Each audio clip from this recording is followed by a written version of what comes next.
Welcome to the unfolding story, where today we unravel a tale that is as dark as it is complex. At the heart of our story today is a scandal unmasked, a corporate scandal that has not only shaken the foundations of a giant, but also raised critical moral questions about corporate governance and responsibility. That's right. We're diving deep into the Crown Resorts Saga, Australia's largest casino operator. This investigation, by a collaborative effort from 60 Minutes, the Sydney Morning Herald, and The Age, has exposed Crown's slippery slope into a world where profits take precedence over principles. And to set the stage, let's talk about what led us here. It all began with a troubling incident involving 19 Crown employees who were jailed in China for violating gambling laws. Yes, gambling is illegal in mainland China, and it triggered a storm that Crown could never have anticipated. The arrest spotlighted what many have called the company's arrogant culture, a culture driven by a fervent desire for profit, sometimes seemingly at any cost. Absolutely. It's a classic case of corporate greed and, dare I say, recklessness. Crown had become synonymous with opulence, a beacon of prestige under billionaire James Packer's vision. Packer expanded his father's empire into a global sensation, but seemingly lost sight of the ethical compass somewhere along the way. He aimed to attract wealthy Chinese gamblers, which, while lucrative, also bordered on illegal. Right, and here's where it gets murky. Leaked documents from Crown suggest a blatant disregard for legality. These documents depict not just a company engaged in dubious marketing practices, but also potential ties to organized crime. Can you imagine the weight of that claim? Think about it. Allegations involving drug syndicates, money laundering, and even alarmingly, sex trafficking rings. Let's emphasize the stakes here. The investigation highlighted that Crown's reckless pursuit of profits endangered not just its employees, but also posed risks to Australia's national security. And that's a massive concern. We are not just talking about failing to follow the law, we're talking about engaging with criminal underworld figures. This brings us to a pivotal figure in our narrative, Jenny Zheng, a brave whistleblower who provided invaluable insights into Crown's operations. After her detention in China, Jenny was faced with unimaginable pressure. She shared horror stories of a corporate culture that seemed to prioritize profits above employee safety. This isn't just about business for her. It's about integrity and doing what's right. And what a compelling testimony she has. Jenny believes that Crown created an environment where it was almost impossible not to violate the law, given the pressure and incentives placed on employees. Imagine being told to lure high rollers into a system designed to mousetrap them into substantial losses. Some reportedly lost millions in mere minutes. That's shocking.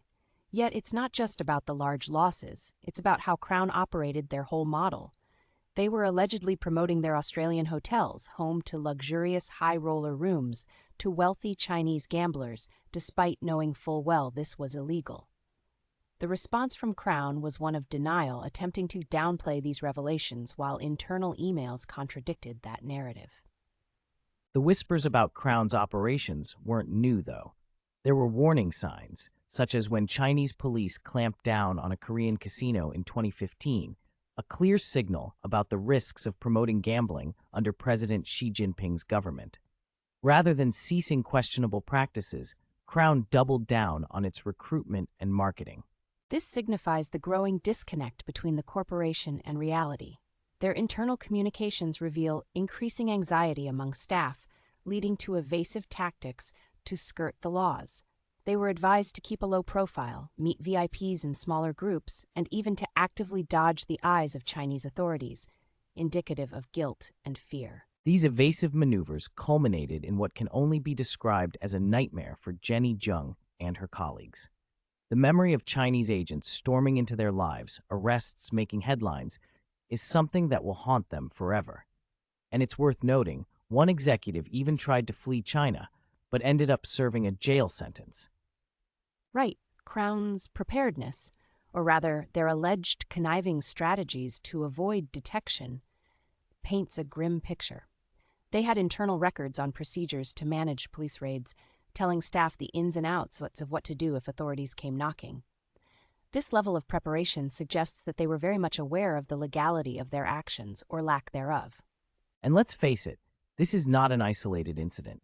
Their interaction with junket operators, who are pivotal in attracting Chinese gamblers to Australian casinos, raises even larger questions. Many of these junket operators are not just businessmen.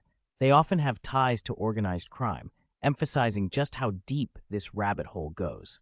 It's worth breaking down what exactly a junket operator does. Think of them as facilitators who bring wealthy gamblers into casinos, supporting travel and financing while also managing debts, sometimes in ways that tread the line of legality. Often, these operators have intimate links to triads, notorious criminal organizations, making their collaboration with Crown all the more troubling. And addressing the implications of money laundering makes this story even more insidious. Casinos are ripe for this kind of illicit activity due to their cash-intensive nature. Just think how easy it is for organized crime to use a casino as a veil for carrying out their illegal operations. Former Australian officials have eyed Crown as a soft target for laundering operations for years. Exactly. It's reported that hundreds of millions, perhaps even billions of dollars in illicit funds flow through such gambling avenues annually. In fact, one infamous case named Roy Moo, a junket operator linked with the company, a notorious triad syndicate, illustrates how systemic this issue has become. Moo was caught attempting to launder drug money via Crown Casino's cashier, an alarming revelation of the symbiotic relationship between gambling and serious crime. This brings us to the ethical considerations that we must address. How much does Crown truly know about the underworld connections of their partners? The accusation of being willfully blind presents them as complicit in a dangerous game that extends far beyond their corporate walls. It raises eyebrows about due diligence, or the lack thereof, in their business dealings. And it gets even grimmer. Crown's relationship with Sun City, Macau's largest junket operator, showcases this negligence. Despite being aware of the risk and reputational damage linked to organized crime, Crown provided them with title VIP services. It's almost as if profits trumped ethics at every turn. The scars run deep. When you're partnering with individuals tied to trafficking and other illegal activities, the longer this goes on, the darker the cloud hanging over your business, and in turn, your reputation. This brings us to a point. What are the broader implications for the gambling industry in Australia and internationally? We're left with a pivotal question about accountability and ethics in corporate culture. Crown's case highlights a troubling trend: the normalization of disregard for the law under the guise of profit. What does this mean for the everyday person who walks into a casino believing they're partaking in a legal and responsible pastime? Absolutely. A cautionary tale wrapped in corporate greed, blurred lines, and personal risk. As we reflect on this narrative, I hope listeners are left pondering not just the fate of Crown Resorts, but the future of corporate responsibility in general. This scandal isn't merely a story of a company falling from grace. It's a wake-up call for vigilance in all sectors. Indeed, this tale serves as a stark reminder.